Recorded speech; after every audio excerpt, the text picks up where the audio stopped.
Osama bin Laden Was a friend? was an agent During in the United States government under the code name Tim Osman. With the Russians. Yeah, Okay. the Russians. They needed to Afghanistan. in Afghanistan. They wanted to get the Russians out of Afghanistan. They called on Osama bin Laden, and he said, "Okay, fine, I'll help you to get them out." And they gave agreements. They gave him money. They gave him intelligence information. The moment that happened, he got him out. He said, "Okay, good. Well, where's the end of your bargain?" They said, "Forget this. We're not going to give you nothing." Yeah. And that's what happened. And he turned on America. Same thing with Saddam Hussein. Saddam Hussein was a friend of America. He was a good friend of the Bush family. Yeah. They gave him money. He actually was built into a military power with over $80 million. They did that for Saddam Hussein. He was given the key to the city of Detroit. I mean, let's be real here. What? Which is a part of the history of why we have beef with Iran as well. Come because on, we bro. helped fund the Iran-Iraq war. Come on, brother. He know what it is. Colonel Muammar Gaddafi, man, I'll be pleased with our brother, was not some dictator. See, it's funny how the media will make you look like a damn monster. Wow. American media. When it suits, because America was in bed with Gaddafi. Come on, as brother. well at one point. Come on. Well, I'll just say this. Right. In Libya, number one, Libya under Colonel Muammar Gaddafi had zero debt. They had free education, free health care. If you wanted to go to school abroad, they would give you the money and pay for the tuition, and they would pay for your room and board. When you got married, they would give the family $5,000. If you wanted to own a farm, they would give you all the tractors, all the seeds, and the land to till that farm.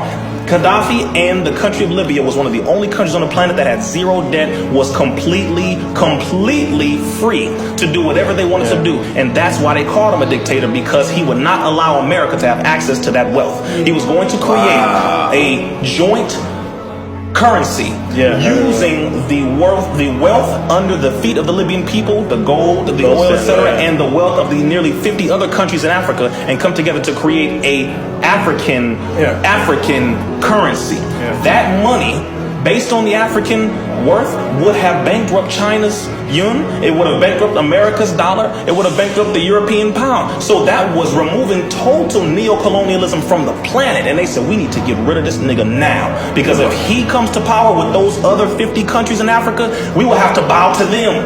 And we do not want to bow to them. That was what it was about, money, because Gaddafi was a friend of America.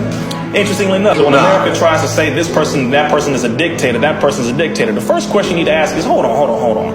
What is it that country has that America needs? That's the first question you need to ask yourself. America is currently over $60 trillion in debt. Make this very clear. America, if you look at Wall Street, they say a little over $22 trillion. But who do we owe? Y'all need to clap for that question. You need to clap for that. Ask it again. I have been waiting for somebody to ask you, because we know. And the Honorable Mr. Farrakhan has been telling it for a long time. The international banking families of Europe. You're talking about the Warburgs, the DuPonts, the Rothschilds. You're talking about the Carnegies. You're talking about those people who the Rockefellers. They own America after 1913 with the creation of the Federal Reserve. The Federal Reserve Act came into existence, and they literally are a gangster group that has nothing to do with the Constitution whatsoever. They took over the monetary printing of the money in America. That's only supposed to be given to Congress. They took over the continuous economic manipulation of America. So anything that happens in America goes through the international banking families of America, or Europe, pardon me. And they own America. They own most of the world. And that's what America owns. Exactly. International banking families of Europe. So it's not even debt with China, it's them more than anything. Let me just talk about that. Yes, America owes China over 1.1 trillion. They owe Japan over $1 trillion. They actually owe North Korea money as well. America owes over 75 countries money. Okay, so all right, just for me. Don't slow down. I'm talking this. No. Just for me, because I really don't know this shit. So what do? They go and say, yo, let me borrow $1 trillion? Is that how they're like a humongous credit card to the world. America is the biggest whore in the world. God damn it. The biggest oil junkie in the world. Okay. So America goes whores now, so you know. Yeah. I gotta say whore. America's bigger than than Lucia from my hood. No, let me stop. America were a woman, I don't think any man would want to touch her. I'll just say it that way. Respectfully to the sisters, just being real, paint the picture. But America owes so many countries money. It's insane.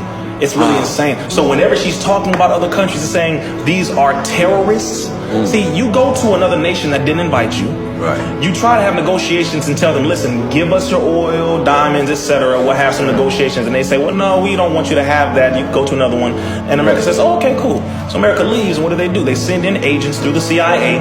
They assassinate the leadership after they use the media in that country to turn the people against the leader of that country. Then it's called a coup. They assassinate the leader and they prop up someone who was a CIA agent who they have trained to be the new person to run for the leadership of that country, put him in place, and then they have free access to the wealth that they already were trying to get in the first place. This is called a coup. America's been doing it for a very long time. They have murdered and assassinated leaders all across the planet. Which Iran as well, with the Shah and everything. The Shah, America is a gangster, brother. I mean, a real one.